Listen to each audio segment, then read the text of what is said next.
ए जी, हई का चीज के प्रचार होता जी? बड़ी हाला सुनाता।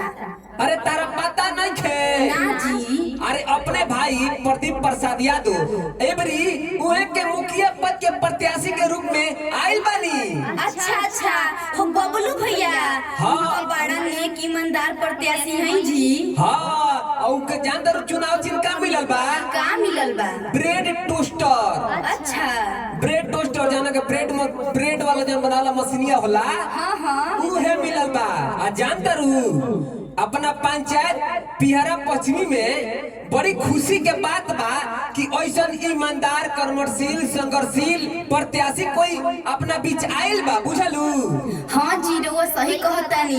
कर्मशील ईमानदार संघर्षशील प्रत्याशी यहाँ के बानी और हर सुख दुख में यहाँ के साथे रहीनी। हाँ, यही तरह टाइट रहो। सबके बता दो कि अपन चुनाव चिन्ह ब्रेड टोस्टर है, जौन बैलेट पेपर के क्रमांक संख्या 7 नंबर पर सुनिश्चित बा। ठीक बा और वो टेंशन मत ली, हम सबके बताएं, सबके समझाई। कहवा के बबलू भैया, कहवा उनके घर गे मई। कहवा के बबलू भैया, कहवा उनके घर गे मई।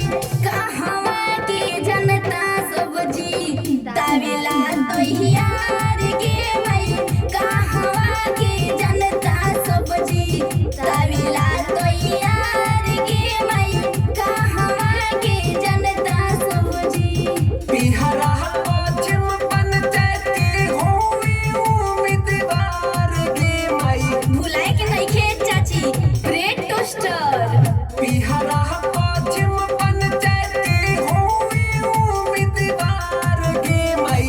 ब्रेड टोस्टर हवे निशानी नेक ईमानदार गे मई। ब्रेड मशीन हवे निशानी नेक ईमानदार गे मई। ब्रेड टोस्टर हवे निशानी। ए चाची, भुलाए के नहीं खे।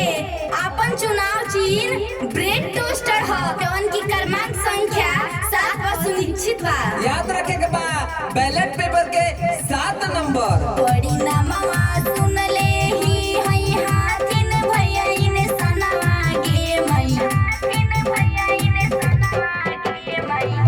बड़ी नमवा सुन ले ही हई हाथिन भैया इन सनवा गे मई। गरीबन दुखियन खातिर देव हाथिन जनवा गे मई। गरीबन दुखियन खातिर देव हाथिन जनवा गे मई। गरीबन दुखियन खातिर। बनिए के मुखिया भैया करथिन सगर विकासवा गे मई। बनिए के मुखिया भैया करथिन सगर विकासवा गे मई। हमरो बबलू भैया पर हई बड़ी आसवा गे मई। हमरो बबलू भैया पर हई बड़ी आसवा गे मई। हमरो हो बबलू भैया पर। कौन भला है कौन बुरा है? कौन भला है कौन बुरा है? आप इसकी पहचान करो। लोगों की बातों को छोड़कर अपने दिल से मतदान करो। अपने दिल से मतदान करो। गली गली रोड बनवाई है, दिलाई है इंद्र आवासवा गे मई। गली गली रोड बनवाई है, दिलाई है इंद्र आवासवा गे मई। घरे घरे नल जलती है, सोलर पलटवा गे मई। घरे घरे नल जलती है, सोलर पलटवा गे मई। घरे घरे नल जलती है। लिखल है कुरान गा के कहथिन गुना गनवा गे मई। लिखल है कुरान गा के कहथिन गुना गनवा गे मई। बूढ़ी महातरियन के देथिन वृद्धा पे न